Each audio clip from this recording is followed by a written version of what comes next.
சிவா திருச்சிற்றம்பலம்.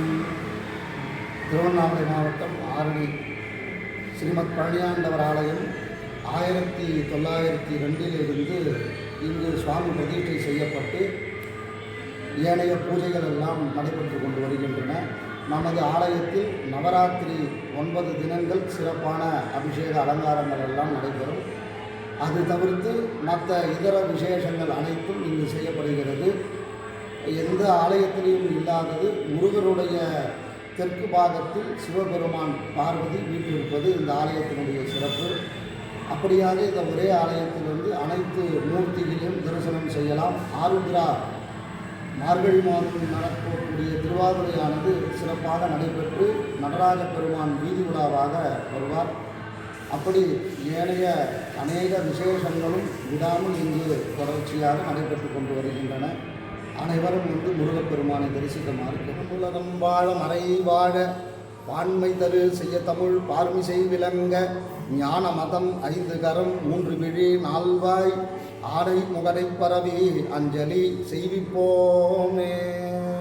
ஆலயத்தில் இது தனியார் ஆலயம் என்பதனால் இங்கு உண்டி கிடையாது. அனைத்து காணிக்கையுமே இறைவனுடைய பாதத்தில் நேரடியாக சமர்ப்பிக்கப்பட்டு பிறகு அந்த காணிக்கையின் மூலியமாக இறைவனுக்கு தேவையானதை இங்கு செய்யப்படுகின்றன.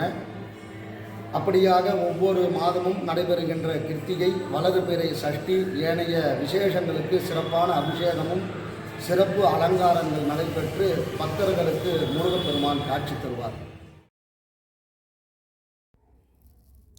இவங்க என்னோட அம்மா தொத்தா. இங்கே துர்காதேவி இருப்பாங்க. எல்லாருமே இங்கே தான் விளக்கெல்லாம் போடுவாங்க ராகு காலத்தில் அந்த மாதிரியெல்லாம். ஸோ இவங்க விளக்கு போட்டுட்ருக்காங்க. பாருங்கள், துர்காதேவியோட அருள் எல்லாருக்கும் கிடைக்கணும்.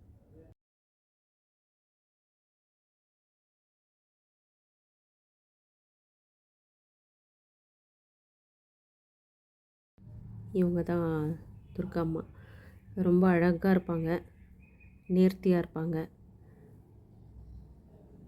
இவங்க என்னோடய தொத்தா விளக்கு போட்டுட்ருக்காங்க.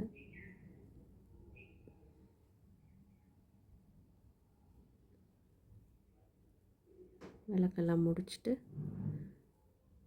இவங்களுக்கெல்லாம் பழக்கமே இல்லை, ஃபோட்டோக்கு நில்லுங்கன்னொன்னே எதுக்குன்னு கேட்டாங்க. பட் ஓகே, ஒரு மெமரிஸ்.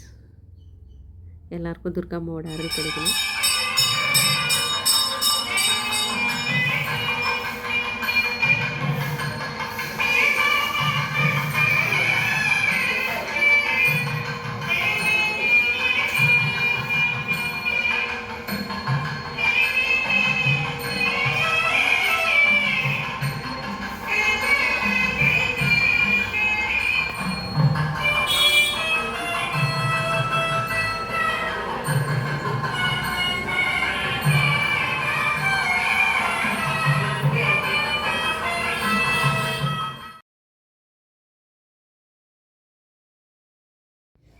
இவர் தான் முழு முதற் கடவுள் விநாயகர் பிள்ளையாரப்பா. எவ்வளோ அழகாக இருக்கார் பாருங்கள். இவருக்கு அபிஷேகம் எல்லாம் முடிஞ்சு, அலங்காரம்லாம் முடிஞ்சது. இங்கேயும் 2 விளக்கெல்லாம் போட்டுட்டு, இவர் தான் என்னோடய அப்பா, என்னோடய சித்தப்பா, எங்கள் தங்கச்சி, எங்களுக்கு தெரிஞ்ச ஆண்டி அவங்க பின்னாடி நிற்கிறாங்க. அவங்க என்னோடய சித்தி, என்னோடய அம்மா, என்னோடய தம்பி பொண்ணு. எல்லோரும் பூஜையில் கலந்துக்கிட்டோம்.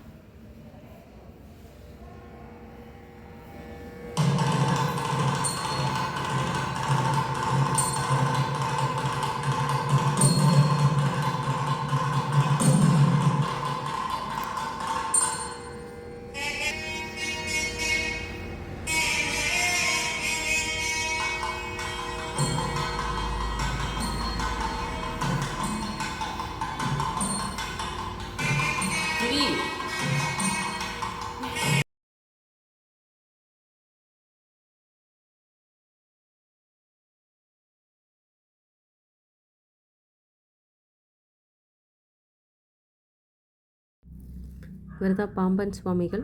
அவருடைய குமாரஸ்தவம் பின்னாடி எழுதியிருப்பாங்க. அதை தான் இங்கே என்னோடய தொத்தா படிச்சுட்ருக்காங்க. ஓம் ஷண்முக பதையே நமோ நம, ஓம் ஷண்மத பதையே நமோ நம அது மாதிரி இருக்கும் இல்லைங்களா, அதுதான் படிச்சுட்ருக்காங்க. ரொம்ப பவர்ஃபுல்லான மந்திரங்க.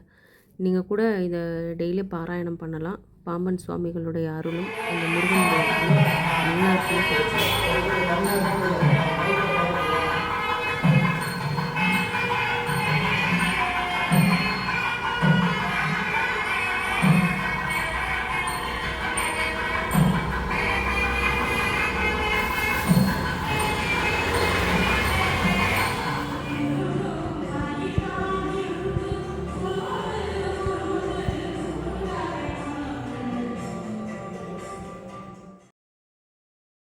இவங்க தான் ஸ்ரீ புவனேஸ்வரி தாயார் உடனுரை பரமேஸ்வரர்.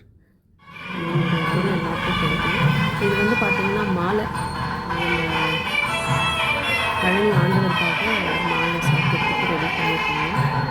எவ்வளோ அழகாக இருக்குது பாருங்கள், ரொம்ப நல்லா இருந்தது. அலங்காரம் முடிச்சுட்டு அவர் கழுத்தில் எப்படி தோரணம் போல் எப்படி நின்றுக்கிறதுன்னு பாருங்கள், எனக்கு ரொம்ப பிடிக்கும்.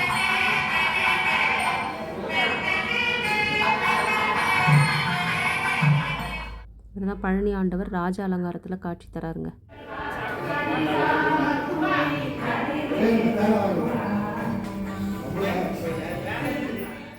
நடராஜர், சிவகாம சுந்தரி, இவங்களுக்கு ஆருத்ரா தரிசனம் சிறப்பாக இருக்கும். இவங்க வந்து நவகிரகம்.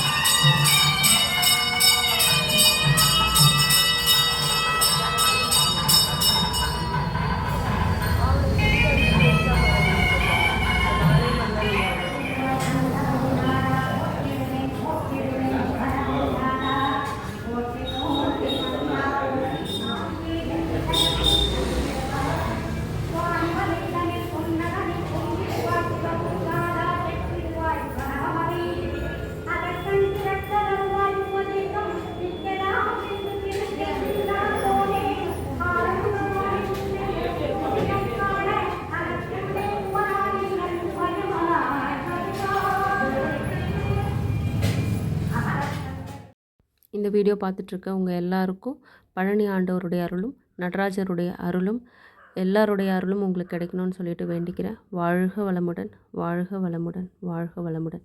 தேங்க்ஸ் ஃபார் வாட்சிங்.